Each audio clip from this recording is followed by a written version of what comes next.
ধার্য করা হয়েছে কয়লা পাচার কাণ্ডে আসানসোল বিশেষ সিবিআই আদালতে চার্জ গঠনের দিন।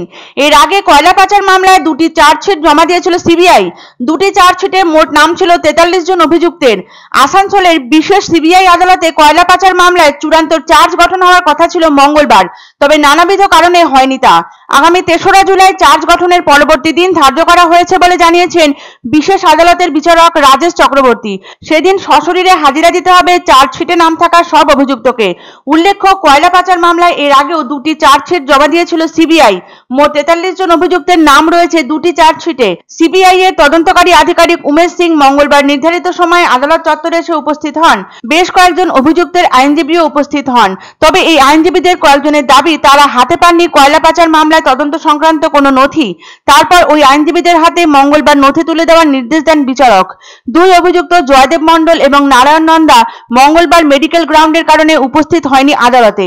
তার মক্কেল অসুস্থ, তবে বিশেষ প্রয়োজন হলে গাড়িতে চাপিয়ে তাকে আদালতে নিয়ে আসা যেতেই পারে, জানালেন নারায়ণের আইনজীবী সোমনাথ চট্টরাজ। এক ব্যবসায়ীকে লক্ষ্য করে গুলি চালানোর মতো অভিযোগ রয়েছে জয়দেব মণ্ডলের বিরুদ্ধে, তবে সিআইডির সেই মামলায় এখনো গ্রেপ্তার হননি জয়দেব। মঙ্গলবার বিশেষ আদালতে উঠেছে এই প্রসঙ্গ। সেখানে বিচারক জানান, দুটি বিষয়কে এক করে দেখা ঠিক হবে না, কারণ দুটি মামলা আলাদা। উল্লেখ্য, গত মঙ্গলবার আসানসোলের বিশেষ সিবিআই আদালতে আত্মসমর্পণ করেন কয়লা পাচার মামলার মূল অভিযুক্ত অনুপ মাঝি ওরফে লালা। আদালত তাকে জামিন দেয় বিশেষ শর্ত সাপেক্ষে। তদন্তে সহযোগিতা করতে হবে লালাকে, এটাই ছিল আদালতের পক্ষ থেকে দেওয়া জামিনের শর্ত। আইনজীবীকে নিয়ে মঙ্গলবার আদালতে হাজির ছিলেন লালা। তবে পলাতক এই মামলার আরেক অভিযুক্ত বিনয় মিশ্র। লালা, বিনয় সহ মোট 43 জন অভিযুক্ত ছাড়াও অভিযুক্তের তালিকায় রয়েছে বেশ কয়েকটি সংস্থাও। বিগত 3 বছর ধরে টানাপোড়েন চলার পর ফের শিরোনামে কয়লা পাচার মামলা। আসানসোল বিশেষ সিবিআই আদালতের বিচারক নির্দেশ অনুসারে মামলার ট্রায়াল আজ থেকে শুরু হওয়ার কথা ছিল, তবে বাদ সাধে 3 জন অভিযুক্তের বিশেষ সিবিআই আদালতে অনুপস্থিতি। আগামী 3রা জুলাই স্থির করা হয়েছে চার্জ গঠনের দিন। ওই দিন চার্জশিটে থাকা সকলকেই বাধ্যতামূলকভাবে উপস্থিত থাকতে হবে আদালতে।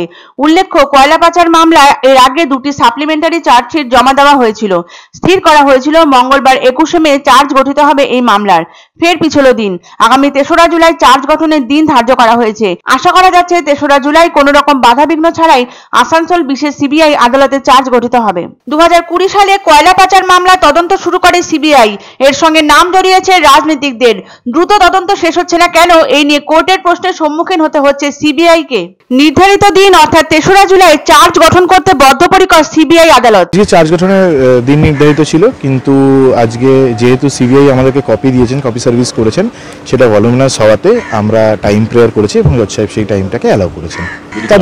তাদেরকে পরের দিনে হাজির থাকার নির্দেশ দিয়েছেন।